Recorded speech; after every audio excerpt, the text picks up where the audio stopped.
Why does the enemy attack your mind first? Why is it that the attacks are always in your thoughts and in your mind? See, what you need to understand is that whoever controls the mind controls the body. So what evil spirits do, they start to attack your thought process because they want to give you a false narrative.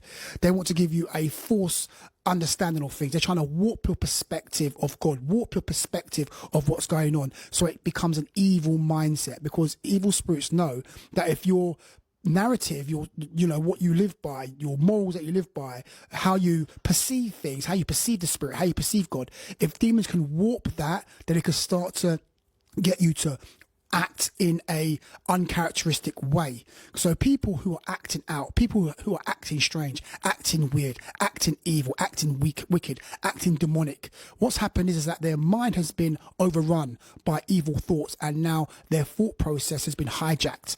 Their mindset's been hijacked, and because their mind has been hijacked, they now start acting crazy. And that's what happens with believers as well. Believers act out of character. They're not acting spiritual. They're not acting godly.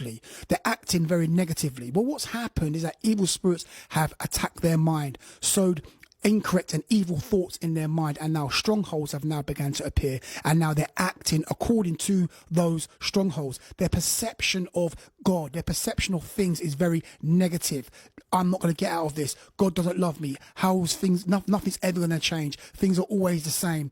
God's not moving. They start thinking that way. Well, what's happened is that evil spirits have warped that believer's perception, warped their mindset, and now they're speaking crazy, believing on crazy and believing evil things and believing lies, and now their life starts operating and going in the direction of those lies. So that's the reason why the enemy attacks your mind first, because he who controls the mind is going to be able to control your actions. So if evil spirits control your mind, then you're going to be manifesting evil actions. If God is paramount and controls your mind, then you're going to be doing good actions. Look at Christ. Christ's whole mind was absorbed by the will of God, by the things of God. He only spoke what he heard his father speak. He only did what he saw his father doing.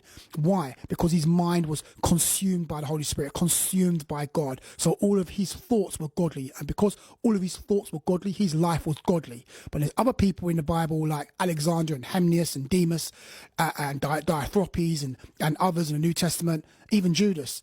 Their mind was not right. Their mind was evil, and they ended up doing evil and coming up against the Apostle Paul, coming up against the church, being false prophets, false teachers, and even betraying the Lord himself. So that's why the enemy always attacks your mind.